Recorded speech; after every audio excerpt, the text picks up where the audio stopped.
Hello, আসসালামু আলাইকুম। সবাইকে স্বাগতম জানাচ্ছি আরও একটি মিনি ব্লগে।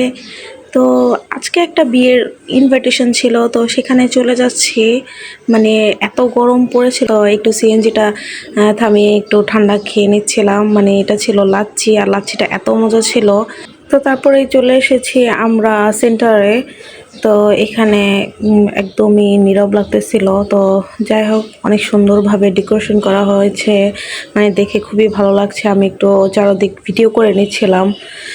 তো অনেক সুন্দর সেন্টারটা। তো যাই হোক, এখানে দেখি যে বউ জামাই কেউই আসেনি, আমরাই চলে গিয়েছিলাম। তো আর কি করার, তেমন কোনো মানুষজন আসেনি। তো সরাসরি খাবার টেবিলে বসে পড়েছি।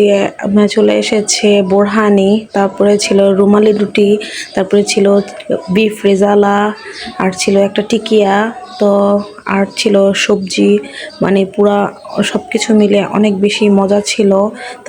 তারপরে আমাদের খাবার শেষ না হতে হতেই রোস্ট দিয়েছিল, আর এই রোস্টটাও খেতে অসম্ভব মজা ছিল। তো আমি একটু রুমালি রুটিটা একটু ট্রাই করছিলাম, মানে মাংস দিয়ে এত মজা ছিল।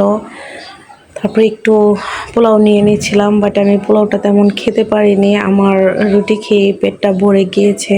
তো জাস্ট সামান্য একটু খেয়েছিলাম। তো আর রোস্টটাও ছিল অনেক মজা, প্রতিটা খাবারে অনেক ভালো ছিল। লাস্টে ছিল জর্দা, আর এই জর্দাটা অনেক মজা ছিল। তো খাওয়া দাওয়া করার পরে বিয়ে বাড়িতে আর তেমন কোনো ভিডিও করা হয়নি, জাস্ট কিছু পিক তুলে বাসায় ব্যাক করছিলাম, কারণ অনেক গরম পড়েছে। আমার বেবিটা অনেক বিরক্ত করছিল। তো that's for today, thanks for watching, Allah Hafiz.